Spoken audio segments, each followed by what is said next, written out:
En Provincianet Pagos Online podés pagar todos tus impuestos y servicios. Ingresá a provincianet.com.ar/online. Pagá con tarjeta de débito de cualquier banco. Es simple, no necesitas coordenadas ni claves bancarias. Provincianet Pagos, una empresa del Grupo Provincia. Zayat. Ibáñez. Tonietti. Truco Gallo. Hola, sean bienvenidos a Truco Gallo, el podcast sobre actualidad política y económica de Argentina. Este es el episodio número 174 de la tercera temporada. Mi nombre es Daniel Tonietti y me acompaña Alfredo Cuchu Zayat. Cuchu, ¿cómo estamos? Bien, muy bien, buen día, buenas tardes, buenas noches para todos y todas. Bien, se completa el equipo con Pablo Totó Ibáñez. Totó, ¿cómo le va? Señor, ¿cómo anda? ¿Todo bien? Buena semana para todos y todas. Muy bien, bueno, no sé por dónde empezar. No sé qué te reís, Cucho.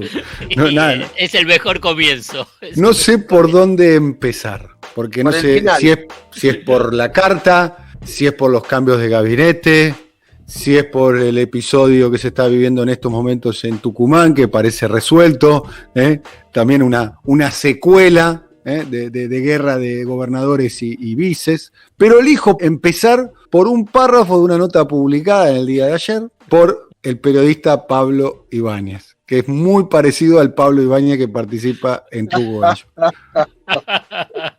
No sé de qué se ríen, o sea, dice el periodista Pablo Ibáñez en el diario AR. Cafiero y Biondi participaron a mitad de semana de un encuentro donde un Gustavo Vélez, insospechadamente fervoroso, ofició de vocero de un conato de independentismo de Fernández, Alberto, aclaro. En la reunión estuvieron Fernández, Vélez, Cafiero, Biondi, Vitovelo, Catopodi, Zabaleta y Vilma Ibarra. La última en llegar y la primera en advertir de la inconveniencia de escalar la crisis. Comillas, nadie se lanza a una pelea que no puede ganar, cierro comillas, dijo Ibarra. La miraron con furia, el resto de las participantes, infiero yo, aunque al instante primó un tono más moderado. 30 horas más tarde, lo cual esto implica que habrá sido el miércoles, desde el entorno más cercano a Fernández se pronunció la frase de, comillas, hay gobierno, cierro comillas, como objetivo y básico y por tanto un elemento que estuvo en duda. La posibilidad de que siga el gobierno, o mejor dicho, la coalición gobernante y el gobierno en sí. Eso, así fue el tenor de la crisis que se vivió dentro de lo que fue el albertismo nonato, más nonato que nunca, hay que decir. En realidad el albertismo nació y a las pocas horas o a los pocos días estaba ya en una crisis, por lo menos en eso se vislumbró la semana pasada. Una crisis que además está en desarrollo, por lo menos en la interpretación que yo hago, ¿no? Claramente una crisis en desarrollo en función de la lectura que se hizo del para mi interpretación, catastrófico resultado del punto de vista electoral, hace 2 domingos atrás. ¿Totó? Primero, para mí hay que detenernos en un punto. Yo insisto con un planteo que hemos hablado en muchas ocasiones, que era la idea de que el albertismo era una entidad, era un ismo sin posibilidad de finalmente cristalizarse. Lo que ocurrió esta semana, sobre todo a partir de la carta de renuncia de Guado de Pedro, a partir de la forma de la carta de la renuncia, a partir del momento, a partir de que apenas 14 horas antes había habido una reunión larga y en teoría bastante acordada y civilizada entre Alberto y Cristina, eso puso un nivel de crisis que lo que cambió, y por qué por un momento alguien pudo imaginar que nacía el albertismo, era que todo concepto de ruptura en la cima del poder podía surgir o debía surgir como han surgido todas las rebeldías. El que ejerce la presidencia se rebela contra el que lo designó. Es decir, el que motiva la ruptura, en este caso debería ser Alberto. Lo que cambió en esos términos, a partir de la decisión de Guado de Pedro y las renuncias en cascada fue que se pudo leer, y así se interpreta en algunos sectores del albertismo, Vélez, Vito Velo y algunos más, la idea de la que está rompiendo es ella. Nosotros lo que tenemos que hacer es que de alguna manera esto se desarrolle de alguna manera, porque el que se va sin que lo echen, dice el famoso refrán, podría volver sin que lo llamen. Entonces, ese es el cambio, esa es la configuración de algo que yo creo que desde el inicio, desde el ADN propio de Alberto Fernández, nunca estaba concebido, porque en todas las interpretaciones, críticas, hipercríticas, moderadas, razonables o reivindicativas de Fernández, creo que hay un elemento básico que, a pesar de la tensión, a pesar de las diferencias, a pesar de una relación que está evidentemente en un punto absolutamente crítico, que es su vínculo con Cristina Fernández de Kirchner, concibe el escenario, yo creo que desde la racionalidad última, de que no hay destino posible sin que el dispositivo, aún muy herido, aún muy dañado, aún con una sobrecarga de tensión, de sospechas y de malestares cruzados, sin ese dispositivo, por lo menos incluso me animo a decir, de manera imaginaria, de manera ficticia, siga funcionando como tal. A partir de ahí yo creo que empieza la otra etapa, y la otra etapa es la carta, y la carta resuelve y lleva al extremo ese punto de la posibilidad de, mirado desde la trinchera del albertismo, desde el microalbertismo rupturista, la idea de decir, bueno, los gestos los dio ella. Digamos, esto se rompe porque lo rompe ella. Yo creo que al final prima todo el concepto y deriva en un gabinete que sí hay que decir en esta instancia.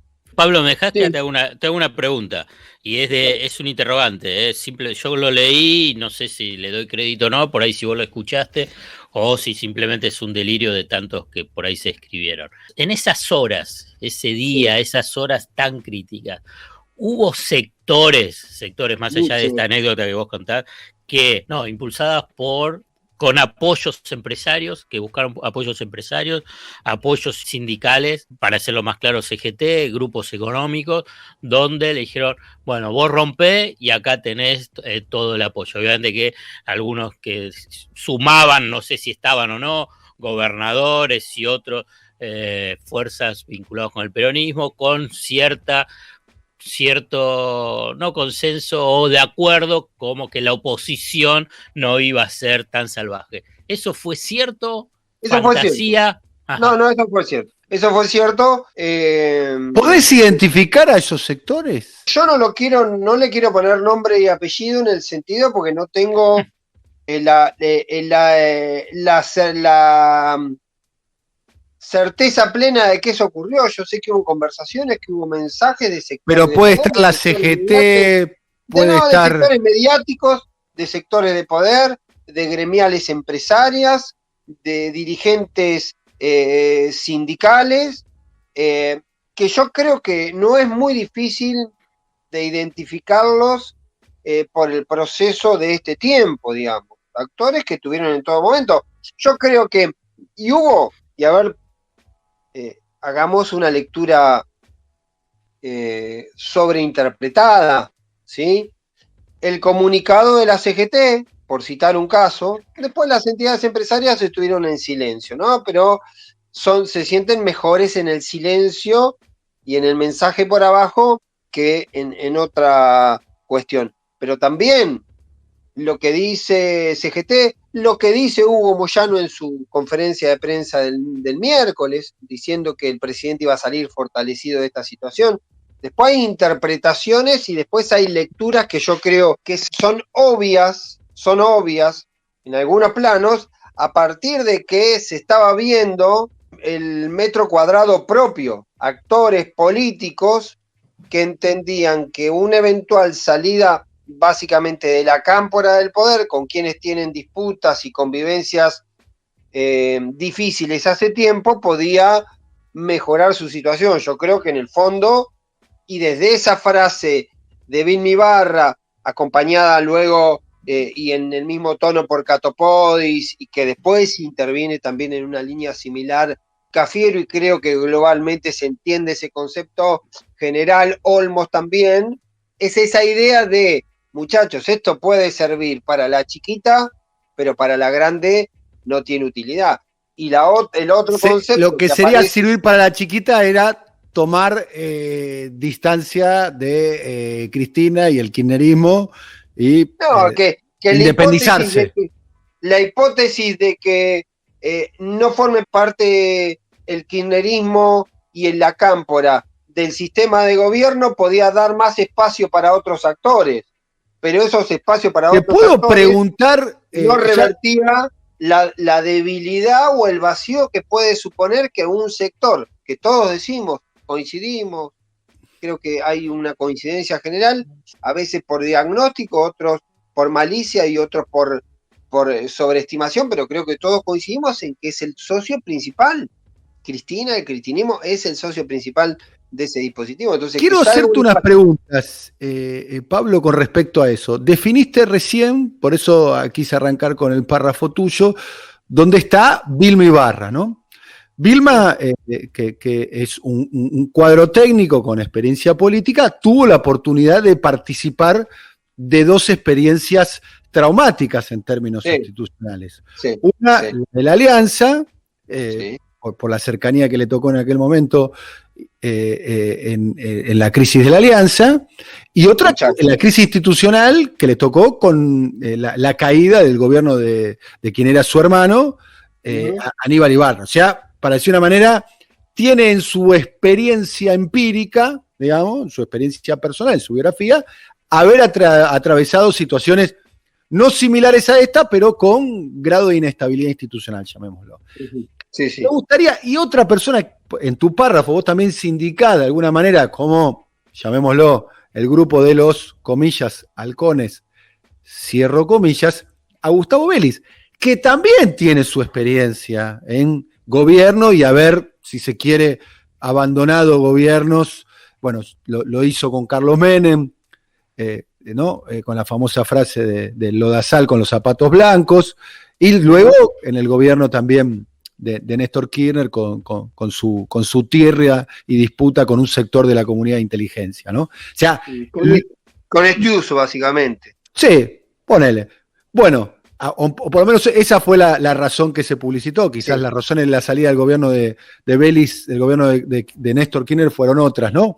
Que quizás tenga que ver con el uso de armas de fuego en la represión en la legislatura de la Ciudad de Buenos Aires. Pero no vayamos por las nubes de Úbeda. La pregunta concreta es, ¿hay dos grupos dentro del albertismo? Halcones y Palomas, para ponerlos en interna futbolística, y Vilma sería el grupo de las Palomas, Vélez en el grupo de los Halcones. ¿Cómo es esa división?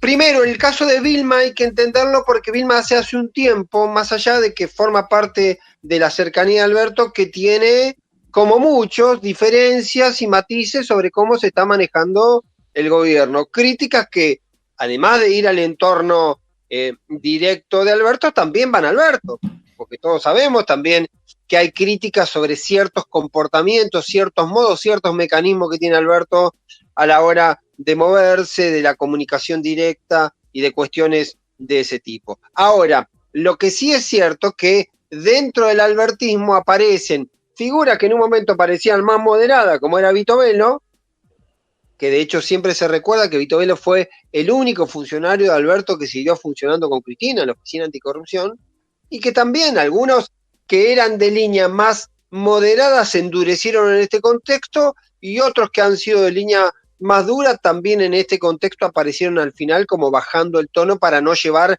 esto. Yo creo que ahí hay una diferencia más de fondo, si vos me dejás interpretar. Están los que vieron la proyección desde la política de que esa solución no era para nada una solución, o era una solución de corto plazo que en el mediano o largo plazo terminaba muy mal, y los que de alguna manera se subieron a una ola que les hacía imaginar, pensar que ahí podían hacer no solo el albertismo, sino un Alberto distinto a lo que ha sido Alberto todo este tiempo. Eso es antes de la carta, claramente, ¿no? Eso es antes de la carta. Porque la carta, el último párrafo de la carta podemos decirlo en menos de un tuit, Cristina le dice, ni se te ocurra traicionarme. Sí. ¿No? El último párrafo de la carta es cumpla su promesa, ¿no? Sí, sí.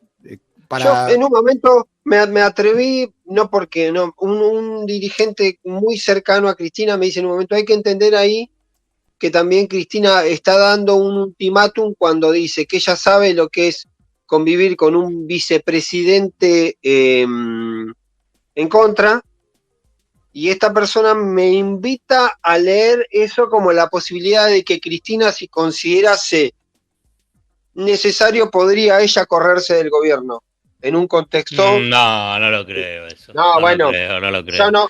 No lo creo, digamos, la vez pasada lo mencioné y me parece también interesante el reportaje a Máximo Kirchner que le hizo Horacio Berbisky en Radio del Plata, y que y te hago un link con lo que vos estabas mencionando, Dani y Pablo, sobre el comunicado de la CGT.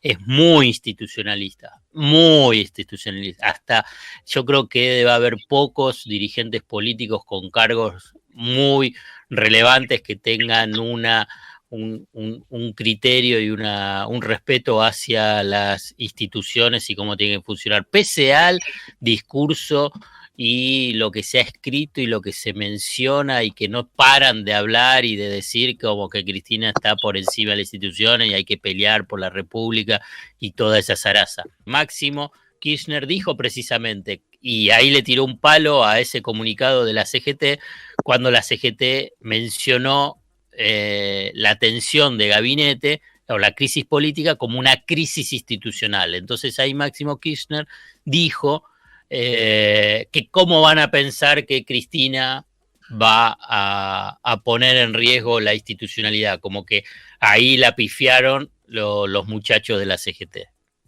No, lo que yo quiero decir, no que sea un movimiento en la misma línea de Chacho, que posiblemente ella pueda haber mandado el mensaje que si era necesario que ella se desplace sin que eso signifique una ruptura, digamos, entendí, ese era el mensaje de decir, sé lo que es convivir con un vicepresidente crítico, que es lo que plantea en la carta.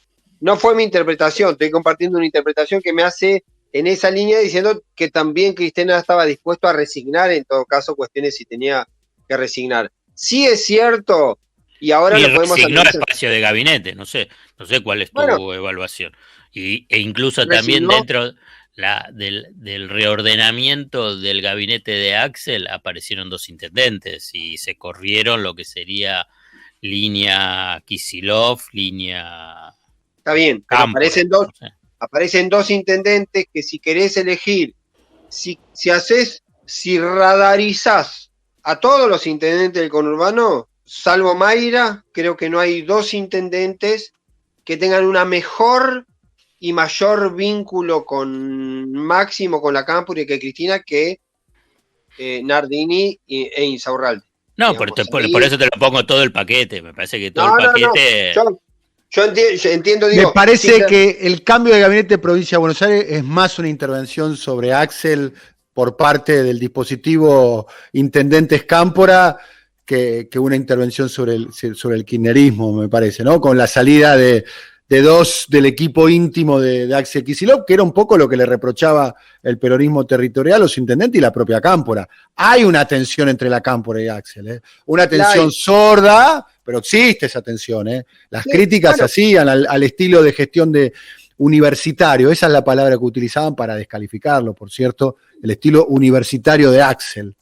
Hay un detalle interesante, porque en un momento, y me parece, lo digo así como dato al pasar, siempre en Provincia de Buenos Aires decían, nosotros no tenemos los quilombos que tiene en Nación, que está todo el gabinete loteado, entonces los ministros se operan entre sí, el secretario no responde al ministro, entonces es un quilombo. La ventaja que tenemos en Provincia de Buenos Aires, y era una ventaja cierta, era que todos, casi todos, no quiero decir todo porque estaba el Cuervo y algunos más, pero todos o casi todos, la gran mayoría era del dispositivo Axel. Eran todos del mismo esquema, de la mesa de Axel. Eso también se puede leer que ante los hechos consumados, y esto vos advertís, yo comparto esta tensión latente de primos, de alguna manera, políticos entre Máximo y Axel, tiene esta derivación y de alguna manera también fracasó el sistema de la hiperconcentración del poder que aplicó Axel respecto al gabinete. Pero para mí en los dos casos, hay una línea más. Y ahí me permito trazar sí un paralelismo entre lo que significa que entren jugadores como Mansur. Quizá Aníbal tiene otro plano porque tiene un plano más público, de otro orden, no es un territorial en el sentido convencional, pero sí es un experto en la gestión de gobierno, es un hombre si se quiere, del buró de la política, lo mismo que Julián Domínguez, que lo de Julián Domínguez también tiene un lineamiento respecto a lo sindical, por la importancia que tiene él entre los sindicatos metalúrgicos. De hecho, también la noche del miércoles, si no me equivoco, hay un comunicado de la Confederación de Gremios Metalúrgicos que estaban haciendo un congreso en Pilar en una línea muy similar a lo de la CGT respecto a preservar la institucionalidad, la autoridad presidencial. Tenía un poco la línea de CGT. Haciendo esa salvedad, lo que sí es cierto y vale para Mansur, entendiendo a los gobernadores, y para Nardini y Saurral, entendiendo a los intendentes, que lo que involucran los dos, o hay un objetivo de involucrar, es que efectivamente se involucren los peronismos territoriales, y en ese involucramiento de los peronismos territoriales se logre un compromiso, no solo con la gestión, sino también con la elección, que mirado hacia atrás, o por dejadez, o porque imaginaron que no era tan necesario, o porque supusieron que la elección se ganaba, o por lo que sea, no se terminó cristalizando en la última elección. Porque si vos mirás el dato, simplemente lo que ocurrió con Capitanich, que fue a votar menos del 60% de la gente, 59.4, uno podría presumir, cualquiera que conoce elecciones, de política, de logística electoral y demás, que por qué en el Chaco fue 59 y en Tucumán fue el 78. Entonces, hay elementos que hacen presuponer que la maquinaria del peronismo, que tiene esa habilidad, que tiene esa agilidad de convocar, de movilizar, de participar, de facilitar la convocatoria, dicho ¿Me de una permitís manera... un asterisco Dale. en tu razonamiento? Dale. ¿Hubo paso en Tucumán? Sí hubo paso en Tucumán. ¿Hubo paso en Chaco? No hubo paso en Chaco. Pero hubo paso en Santa Fe y votó el 64%, y no hubo paso en Provincia de Buenos Aires y votó el 68%, y la variable más o menos parecida. Digo, más allá de la paso, una discusión que la tuvimos acá la discusión, y volvió ahora a decir cuánto hubiese involucrado o no hacer una paso. Lo que quiero decir, y en ese caso particular, porque también en Chaco votaron menos que en otra provincia donde votó el 65, 66, 67%, a pesar de que tampoco hubo paso, Daniel. Entonces, no explica solo la paso, porque en la paso, fíjate, la paso tampoco explica, porque en Santa Fe votó el 64% y había paso en el socialismo, en el peronismo y en Juntos, y votó el 64%, ¿se entiende? Entonces, también hay un elemento ahí, en Catamarca no hubo paso y votó el 65-66%. Quiero decir que no es una precondición ni que la paso te garantice que vaya más gente, ni que la no existencia de paso determine que vaya poca gente a votar. ¿Es lineal? No, tampoco es lineal. Digo, es lineal que en Provincia de Buenos Aires, como ahora están haciendo el mapa de la recuperación, la matemática del 14 de noviembre, diciendo, che, en Cuartel Noveno fue 59% y en Solano fue el 61% y en Quilmes Centro fue el 68%, ahí podemos recuperar. Esa dinámica es cierto, es de cartografía, es catastral, puede funcionar, no puede funcionar. Ahora, no tiene una explicación lineal más allá de lo global respecto a la paso. Me permito hacer eso. Entonces ahí voy, que posiblemente haya una primera reacción que tenga que ver con involucrar a los peronismos territoriales, para que sí en noviembre se involucren directamente, y además, y esto va a ser motivo de otro podcast, si no nos vamos infinitamente, y además tratar de domar un fantasma, y el fantasma es el siguiente, y ahí volvemos al principio: una crisis política. Una alianza de gobierno que quedó malherida seriamente, que va a tener que aprender a convivir. Es como un romance, es como un matrimonio que se casa por segunda vez, pero los viejos problemas están todavía ahí cada vez que te miraras a los ojos. Claro. En esa relación... No se arregla con una terapia de grupo, ¿no? Porque te tiraron la ropa por la ventana, ¿no? Por el balcón. Te tiraron la ropa por la ventana y ahí... ¿Cómo es eso de tirar la ropa por la ventana? No sé, ahí... yo lo vi en una película, Cuchu. Un chiste, se dice. No, nunca me pasó, quiero aclarar que nunca me pasó. Porque vos tomabas la precaución de no llevar ropa. No. No, lo que quiero decir, cerrando esa idea, el fantasma que sobrevuela todo es que si la coalición quedó malherida, si la gestión de gobierno no logra alguna dinámica de funcionamiento, si la elección de noviembre no muestra alguna recuperación de vitalidad, lo que está en conflicto no es noviembre, lo que está en conflicto es el proyecto posible para el 2023. Y si el proyecto y posible... los 2 años de gobierno, ¿no? de... Y en eso y los 2 años de gobierno, ¿no? Que te quedan. No, pero quiero decir, si no se logra una dinámica en esos frentes, yo creo que el gabinete, estoy seguro, porque es lo que se habló, lo que resolvió el gabinete, no está pensado para el 14 de noviembre. ¿Puedo hacer un asterisco ahí? Es un gabinete pensado en un diciembre con problemas, para decirlo de un modo elegante. Es un gabinete antidisturbios, si se quiere, ¿no? Para mí es un gabinete de gente entrenada, de gente con volumen político, de gente que sabe lo que es la administración de gobierno, de gente que va a tomar decisiones y que tiene volumen y capacidad y entrenamiento para tomar decisiones incómodas si hay que tomarlas. Yo creo que el rasgo general es ese, y sobre todo un gabinete que, por un lado, se mezcla cierta falta de voracidad y cierta quietud que tenían algunos funcionarios, y el agotamiento de otra figura, una síntesis para mí bastante interesante, y quiero volver a lo del PJ para cerrarlo en esa idea, que también fue el gabinete de la pandemia, el gabinete quedó, la elección también fue de alguna manera contra el resultado de la pandemia, y ese gabinete no puede seguir siendo la cara de eso, por lo tanto la renovación también tiene alguna lógica en ese sentido. Pero cierro lo del PJ, en noviembre, para tratar de revitalizar, es tratar de encontrar otra dinámica de gestión, porque sin esas dos cosas, desaparece la zanahoria del 2023, y si desaparece la zanahoria del 2023, lo que está en discusión es si tiene sentido para muchos actores seguir formando parte de una familia disfuncional que ni siquiera te garantiza que en el 2023 vas a tener un techo y una cama política donde pasar la noche. Bueno, Cuchu, ¿querés agregar algo más? No, la hacemos en la semana, hablamos sobre los motivos económicos, porque va a haber anuncios en algunas medidas económicas, entonces en la semana lo ampliamos. ¿Puedo agregar un dato que por ahí Pero Cucho por lo dejamos pisando? Lucho. ¿Puedo dejar un dato que por ahí lo dejamos pisando? El lunes Alberto Fernández, después de la elección, había decidido no enviar el proyecto de presupuesto.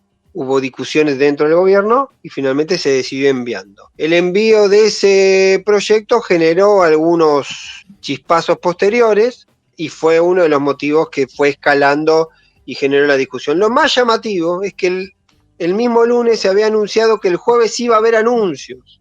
Y el jueves a la mañana, cuando todos esperaban que haya anuncios, las medidas que en teoría se iban a anunciar todavía no estaban escritas. Solo había dos cosas dispuestas: el aumento del mínimo imponible a 175.000 pesos y el pedido notificado a Moroni horas después de que convoque al Consejo del Salario Vital y Móvil para un aumento para el martes que viene, que debería ser mañana. Yo no sé, creo que está confirmada la fecha, está firme todavía la fecha para mañana. Para entender también cómo la dinámica de que en un momento el gobierno, Alberto Fernández básicamente entendió que la respuesta a la elección podían ser anuncios económicos, pero que en ese mismo mecanismo, en ese mismo proceso, Cristina Fernández de Kirchner entendía que la reacción ante la elección no pasaba por ahí, o no pasaba necesariamente por ahí, sino que era un avance que signifique cambio en el gabinete. Bueno, por último, hablando con alguien, me cuenta que el posible rumbo, digamos, la posible impronta, este nuevo gabinete, este nuevo periodo, es unidad con el peronismo territorial, acuerdo con el fondo, ingreso universal y menos planes. Como una hipótesis posible de cómo reordenar la situación económica y la situación social y la situación política, como para ir desarrollándola seguramente en los próximos episodios. Cuchu, hasta la próxima. Bárbaro, un abrazo grande para todos y todas. Bueno, Totó, hasta la próxima, alcalde. Saludos, señores, un abrazo. Un abrazo muy grande y hasta la próxima también a nuestros oyentes. Chau. Coordinación, Alfred Ábalos. Producción comercial, Pablo López. Realización, Simón Villarrubia. Diseño gráfico, Andrés Roch y Lisandro Aira para brasilcomunicación.com.